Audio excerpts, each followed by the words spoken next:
क्या आपने कभी सोचा है कि बेटियां आखिर किस घर में जन्म लेती हैं? क्या ये सिर्फ एक संयोग है या इसके पीछे कोई दिव्य रहस्य छुपा है? गरुड़ पुराण में इस बात का गहरा रहस्य बताया गया है जो हर माता पिता को जानना चाहिए। नमस्कार दोस्तों, आज हम बात करेंगे एक ऐसे सत्य की जो हमारी सोच बदल सकता है। हम जानेंगे कि गरुड़ पुराण में बेटा और बेटी के जन्म के बारे में क्या कहा गया है और खासकर बेटियां किस घर में जन्म लेती हैं। गरुड़ पुराण क्या कहता है? गरुड़ पुराण के अनुसार इस संसार में जन्म लेना कोई साधारण बात नहीं है। हर आत्मा अपने पिछले जन्म के कर्मों के आधार पर एक विशेष परिवार में जन्म लेती है। यानी न तो बेटा संयोग से आता है और न ही बेटी। बेटियां किस घर में जन्म लेती हैं? गरुड़ पुराण के अनुसार बेटियां उन घरों में जन्म लेती हैं जहां पिछले जन्मों के पुण्य कर्म होते हैं, जहां प्रेम, करुणा और संस्कार होते हैं, वहीं बेटी का आगमन होता है। कहा जाता है बेटी भगवान का सबसे सुंदर आशीर्वाद होती है। बेटी इक्वल्स लक्ष्मी का रूप। हमारे शास्त्रों में बेटी को माँ लक्ष्मी का स्वरूप माना गया है। जब किसी घर में बेटी जन्म लेती है तो वो घर धन, सुख और शांति से भर जाता है। लेकिन ये सब तभी होता है जब उस बेटी को सम्मान और प्यार मिले। बेटा और बेटी में अंतर? गरुड़ पुराण ये भी सिखाता है कि बेटा और बेटी में कोई भेदभाव नहीं होना चाहिए। दोनों ही आत्माएं हैं जो अपने कर्मों के अनुसार जन्म लेती हैं। जो लोग बेटी को बोझ समझते हैं वो वास्तव में अपने ही भाग्य को ठुकराते हैं। बेटी का अपमान करने का फल गरुड़ पुराण में ये भी बताया गया है। जो लोग बेटियों का अपमान करते हैं या उन्हें दुख देते हैं, उन्हें भविष्य में कठिन दुखों का सामना करना पड़ता है। ऐसे लोग अपने ही कर्मों से अपना सुख खो देते हैं।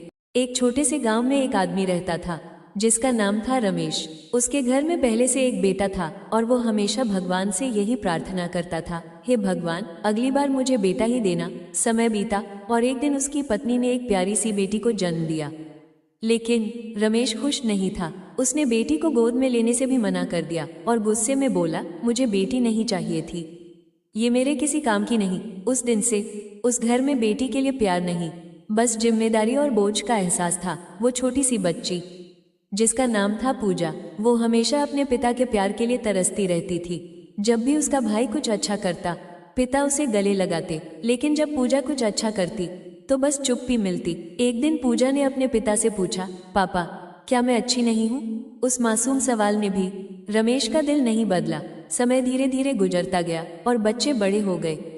बेटा शहर चला गया, अपनी जिंदगी में व्यस्त हो गया और पूजा, वो हमेशा अपने माता पिता के साथ रही।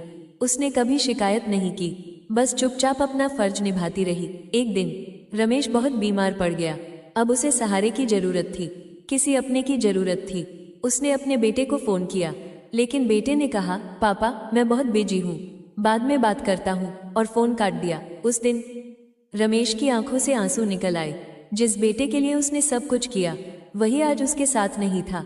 लेकिन उसी समय एक हाथ उसके कंधे पर रखा गया। वो हाथ था पूजा का। पूजा ने कहा, पापा, आप चिंता मत करो, मैं हूं ना। उसने दिन रात अपने पिता की सेवा की, बिना किसी शिकायत के, बिना किसी उम्मीद के। वो वही बेटी थी जिसे कभी बोझ कहा गया था। कुछ महीनों बाद जब रमेश ठीक हुआ तो उसने अपनी बेटी को पास बुलाया और रोते हुए कहा, मुझे माफ कर दो बेटी, मैंने तुम्हें कभी समझा ही नहीं। तुम बोझ नहीं, मेरी सबसे बड़ी ताकत हो। उस दिन रमेश को समझ आ गया, बेटियां उसी घर में जन्म लेती हैं जहां उन्हें संभालने की ताकत और प्यार होता है। जिस बेटी को तुम कमजोर समझते हो वही एक दिन तुम्हारी सबसे बड़ी ताकत बनती है। दोस्तों, बेटियां किसी भी घर की किस्मत होती हैं। वे प्यार, संस्कार और खुशी लेकर आती हैं। अगर आपके घर में बेटी है तो समझ लीजिए आप बहुत भाग्यशाली हैं। याद रखिए, बेटियां वहां जन्म लेती हैं जहां भगवान को विश्वास होता है कि ये लोग उसका सबसे अनमोल उपहार संभाल सकते हैं। अगर आपको ये वीडियो पसंद आई तो इसे जरूर शेयर करें और कमेंट में लिखें, बेटी भगवान का आशीर्वाद है। ऐसी ही और आध्यात्मिक और प्रेरणादायक वीडियो के लिए चैनल को सब्सक्राइब करना मत भूलिए।